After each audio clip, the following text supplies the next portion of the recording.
Good morning, fam. I just wanted to go over the game plan of what I'm personally doing, okay, in my accounts. So I'm sure you can see by now that what goes up quickly can also go down quickly with stocks, right? And even crypto coins for that matter.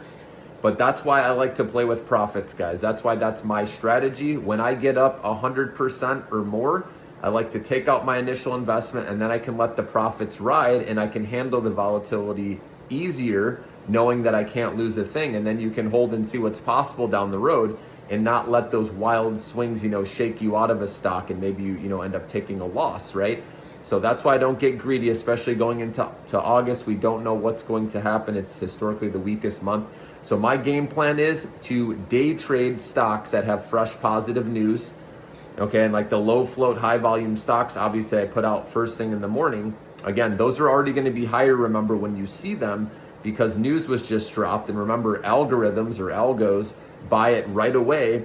And so the goal is to play that momentum up quickly, okay, before it sells off. And once you see a big red selling volume bar come in, that means I'm done personally, okay?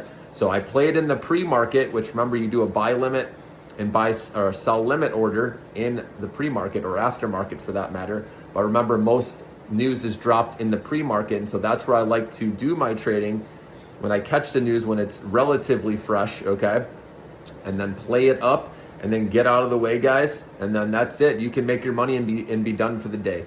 Especially, if the market does decide to become risk off in August, we don't know. Again, maybe it gets pushed to September.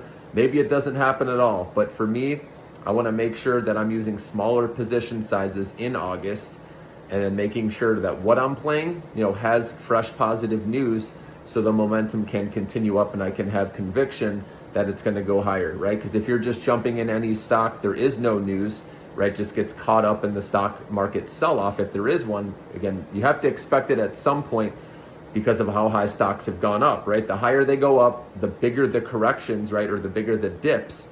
And it doesn't mean the rally's completely over, but they're wild swings, especially with these small caps, these micro caps, okay? These treasury stocks, we know they're wild ones, guys. So just know that. Have a comfortable position size where you can sleep at night. That's the most important thing, guys. And like I said, stop losses will protect you from ever taking too big of a loss. I know it's frustrating when they hit, right? But then you can always look to re-enter lower, if you're interested in that. But again, I want you guys to eventually get back to focusing on the profitable companies, right? The ones that are going to be around down the road, that have strong balance sheets, financials, valuations, all that. Right now, it's easy to get carried away with, all these high-flying stocks. But remember, these are not based on fundamentals, okay? And we always want to get back to fundamentals.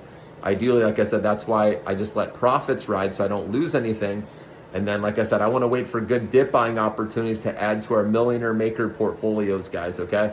And there will be at some point, I know it seems like it won't happen, but at some point there'll be a nice dip buying opportunity again where we'll get in. And of course, I'll alert you. So I want to make sure you guys don't overstay your welcome too long and get caught up, holding bigger positions in these small cap stocks, these riskier ones, because at some point there's profit taking, there's insider sales, there are plenty of reasons why a stock can sell off, okay? And then if you get caught on, right, the wrong end of it, before you know it, right, you're down a lot of money. So again, small position sizes, use stop losses. That will keep you in the game, guys. Have a great day.